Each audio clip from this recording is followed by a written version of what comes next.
Hi everybody, Chrissy Tobis here from Kindred Stamps. I'm going to show you how to make that card. It's actually really simple, and we're going to use the We Are Family stamp set.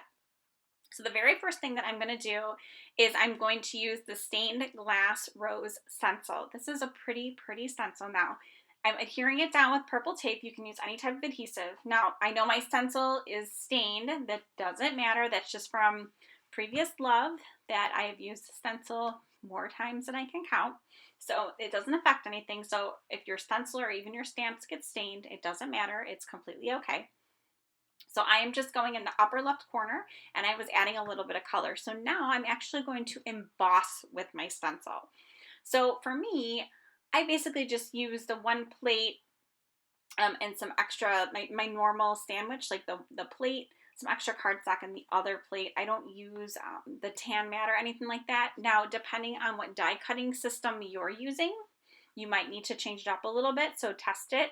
But I just wanted to show you that stencils are more than just stenciling. You can use them to create an impression in your card too. And even though it's kind of hard to tell from up here, you can kind of see there that once I added more ink in, you had that debossed effect. And what's really cool is because I had stenciled the white up at the top.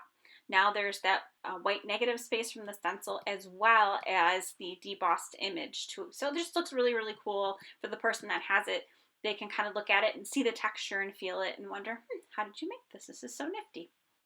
So then the next thing I wanted to do, I just stamped a couple of these images from the We Are Family stamp set just so I'd have them in the future. I tend to do that where I stamp a bunch of stuff and then I have them later to color in. And I stamped it on watercolor cardstock. Because this card is going to be for a grandma, I wanted to keep it nice and soft. So that's why I used the pinks and purples and that stained glass rose stencil. And now I'm using watercolor pencils. So you can see I just go in and I have a very limited amount of colors for my watercolor pencils. So you really can kind of like get creative and stretch your colors and just kind of work with them when you don't have as many colors as you're used to having when you work with a certain medium. So keep that in mind for markers, alcohol markers and stuff like that, because I know they can get very expensive. So just, work with what you got and try to make the best of it. And you can always kind of layer and add more colors on top of each other to get new colors. And that's what I did here for the hair. You can see I did light and then I went in with dark and I kind of reblended a few different times. I'm using my heat gun here.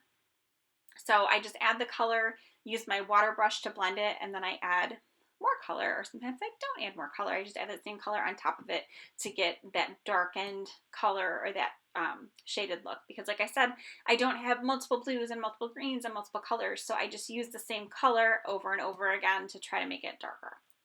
Now, for the face, I did not have peach, so that I actually had to use a watercolor marker for because that was the only color that I had. So you can see I did kind of cheat there and I used a watercolor marker instead of pencils because all I had was a brown and that was just going to be too dark for me because the grandma this is going to is very fair skinned. So then for the background of my card, because you're going to see I'm actually going to slice my card, I used that stencil again and I just use a very similar color, so it was real subtle to have that in the background. And then I just diagonally trimmed my card.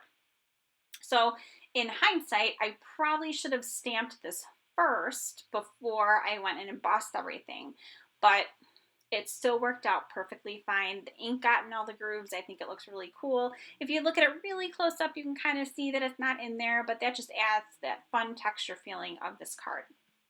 And then to assemble the card, really all I did was added some 3D foam squares and I just kind of aligned it there. And when I did cut it, I did it off camera because my trimmer is too big to fit onto my camera properly.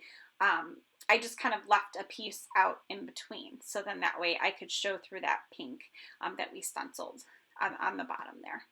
So that is the finished card. Thanks so much for stopping by today. I hope you have a great day.